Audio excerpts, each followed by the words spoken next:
Нейроны разрушаются! А ты не задумывался, почему книгу сложнее начать читать, чем разглядывать картинки?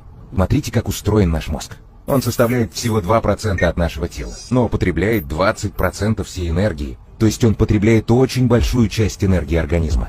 И в организме заложены специальные системы, которые стараются снижать энергозатраты на мозговую деятельность. Мы как раз в этой зоне. Видите, вся энергия мозга направлена на прием потока информации, фотографий, картинок, роликов. И такой поток не позволяет мозгу развиваться. Когда у нас активизируется зона мозга, ответственная за потребление информации, то зона мозга, ответственная за мышление, подавляется. Ого! Они гаснут!